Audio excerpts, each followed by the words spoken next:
নিজে ফুটাইছে বেলেট মাৰি এতিয়া দৰকাৰ হৈছে কেনেকুৱা লাগিছে কিয় ফুটাইছিলো লাগিছে নাই হে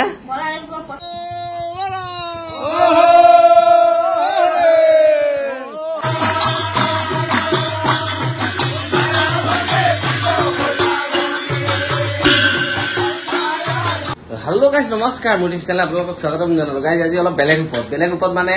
দেখিছেনে আজি বিহুৰ উপৰত তো বিহু দুদিন ইফালে ঘুমতেই গ'ল ঘুমতে মানে কি আৰু ধক কতবখিনি পূৰণ কৰোতেই গ'ল তো দুদিন আমাৰ গাঁৱৰ ৰাইজে মানে হুঁচৰি গালে মই তাত সময় দিবই নোৱাৰিলো যাবই নোৱাৰিলো আৰু সেই আজি ওলাইছো মানে একদম মজাকে খাজি পাজি আৰু একদম মজাকে খাজি পাজি ওলাইছো খাজি কাচি তুমিও যাবা নেকি সঁচাই নে নালাগে ৰাইজ ঘৰলৈ আহিব ঘৰত তুমি খেৱা চেৱা কৰিব লাগিব আমাৰ ঘৰৰ পৰা ওলাই যাবা আৰু মানে যাওঁ দুদিন গালে হুঁচৰি গাই এতিয়া আমাৰ মানে ওচৰতে আৰু বেছি দূৰ নহয় ওচৰতে গাই আছে তো মই তালৈকে যাওঁ এতিয়া আৰু হুঁচৰি পাৰ্টিটোক আমাৰ পাৰ্টিত দেখাই দিম মানে আমাৰ পাৰ্টি মানে কি ৰাইজক দেখাই দিম অকণমান আমাৰ ঘৰতে আহিব যেতিয়া ধুনীয়াকৈ দেখাই দিম ভিডিঅ'টোত তো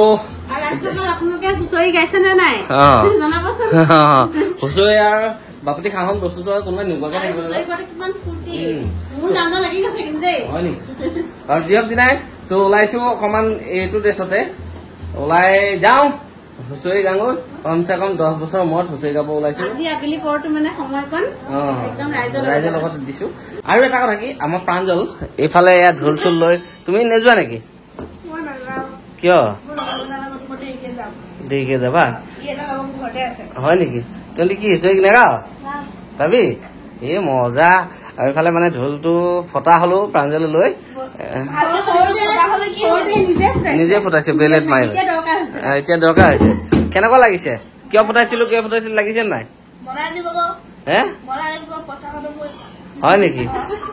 ঢোলটো নবনোৱা এটাই কাম সি সৰুতে যিহে ব্লেড মাৰি দিলে মই ভাবিছিলো আকৌ বনাই আনিম আকৌ বনাই দিলে সি আকৌ গেৰেণ্টি নাই আকৌ মাৰি দিব পাৰে এতিয়া মানে এইটো দেখিছে ঢোলটো সি সৰুতে একদম মানে ব্লেড মাৰি দিলে টেপ মাৰি থৈছো ইমান ধুনীয়া ঢোলটো সি ব্লেড মাৰি দিলে মনে মনে কৈছে সি বোলে কি হ'ল নাজানো বোলে বাৰু যি হওক যি নাই এতিয়া অকণমান ডাঙৰ হওক তাক ঢোল এটা আনি দিব লাগিব ঢোল তাল পেপা সকলো বস্তুখিনি আনি ঢোল তাল পেপা নেগেৰা খোল মানে গোটেই বস্তুখিনি আনি দিম কাৰণ কিয় অসমীয়াৰ যিখিনি মানে সম্পদ সেই সম্পদখিনি ঘৰত থাকিলে নিজেও ভাল লাগে মই যিহেতু চব বজাব জানো যিহেতু তাকো আনি দিয়াটো মই তাকো আস্তে আস্তে শিকাম আৰু কাৰণ কি এতিয়া পঢ়াত অলপ হেৰি হওক বুলি আনি দিয়া নাছিলো বাৰু যি হওক দিনা লগ পাম তো এইফালে আহি পালে ৰাইজ আমাৰ গাঁৱৰ ৰাইজ যাবলৈ আহিলে আমাৰ ঘৰত আৰু আমাৰ এই তেখেতে দেখিছেনে ধূপ ধূনা জ্বলাই মানে গাঁৱৰ ৰাইজক আগবঢ়াই নিবলৈ মানে পদূলিলৈ ওলাই আহিলে আৰু আজি অকণমান চাওক আমাৰ গাঁৱৰ ৰাইজে কেনেকৈ হুঁচৰি গায় অকণমান দেখাই দিছোঁ আৰু অকণমান এনজয় কৰিব আৰু নহয় জানো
মহন্ত খবৰ সংগলৈ একান্তে হৰিত চিত দিয়া পৰমানন্দে লো হৰি কৰিলাম সহজে কৃপালো দেৱ হৰিক লৈও আপোনাৰ দাস কৰি হৰি দাস মনোজ কাম কৰিব পুনৰ কৰিব আজি সেও কৃষকসকলৰ গীতত ৰাইজ ভকত আহি পেলাই ইয়াতে পদধূলি দিছেহি আৰু সেও কৃষকসকলে গ'লে বস্ত্ৰ বান্ধি ৰাইজ ভকতৰ পদধূলি সেৱা ব্যৱস্থা মনৰ সৎবাঞ্ছা সিদ্ধি কৰি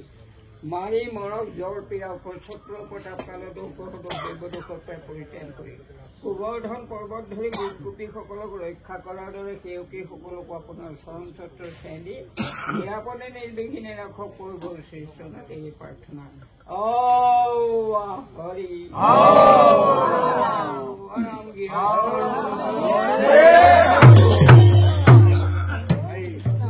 ৰাইজৰ লগত হুঁচৰি গালোগৈ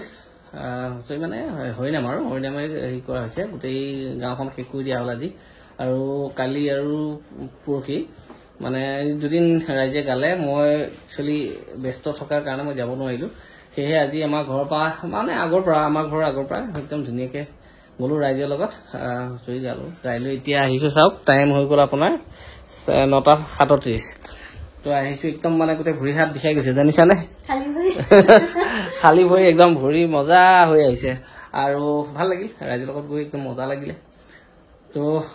এতিয়া আৰু আহিছে আমাৰ এখেতেও গালে দেহাই কি কৰিলে আৰু আজি 300 টকা প্ৰেক্টিছ কৰিছো কোনে শিকালে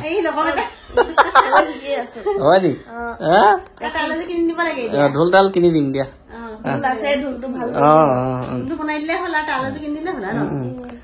তো সেয়ে এতিয়া আৰু মানে ভাগৰ লাগিছে বহুত ভাগৰ লাগিছে হুঁচৰি গাই আহিলো যিহেতু তো এতিয়া অকণমান ৰেষ্ট লৈ লওঁ